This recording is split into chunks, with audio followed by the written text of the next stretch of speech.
Satelkar builders and developers Kankavli railway station लगत साकारत आहे समर्थ साई रेसिडेन्सी 6 मजली रेरा रजिस्टर इमारत। तुमच्या घराचं स्वप्न आम्ही पूर्ण करणार। साईट पत्ता समर्थनगर रेल्वे स्टेशन नजीक, तालुका कणकवली, जिल्हा सिंधुदुर्ग।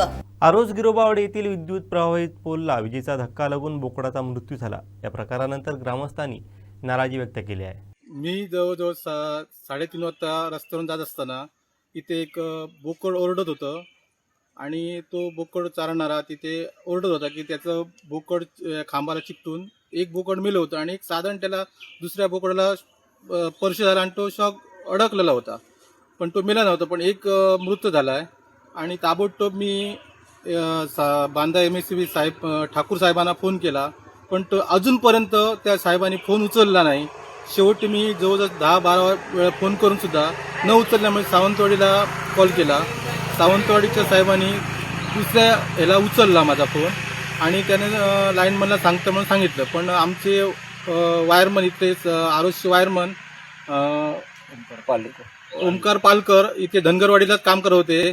त्यांचे संपर्क साधल्यावरती ताबडतोब ते तिथं काम सोपून इथपर्यंत आले आणि लाईन बंद केल्यामुळे पुढला अनर्थ टळला। पण हे असे जे निर्डावलेले साहेब आहेत की फोन उचलत नाहीत, निदान एखाद्या आपल्या दुर्घटना घडली, आता ते बोकड सोडून द्या, प्राणीत होता, एखाद्या माणूस जर मेला असता किंवा तो बोकड चारणारा तिथे होता आणि त्याने स्पर्श केला होता, त्याला काय ते झालं असतं, त्याला जबाबदार कोण? हाच प्रश्न आता निरुत्तरित आहे। तो त्याचं उत्तर त्या साहेबांनी द्यावं, कारण अशी वारंवार घटना घडते या आरोज गावात म्हणा किंवा इथे पंचक्रोशीत म्हणा। किती काय झाड पडलं, रस्त्यावर पडलं किंवा हे फोनच उचलत नाहीत। एका निदान सरपंच, पोलीस पाटील यांचा तरी निदान फोन उचलावा यांच्यानी। उद्या सकाळी ती एक लाईन पडली आणि फोन केला आणि ते लाईनला कोण चिकटला तर त्याला जबाबदार कोण?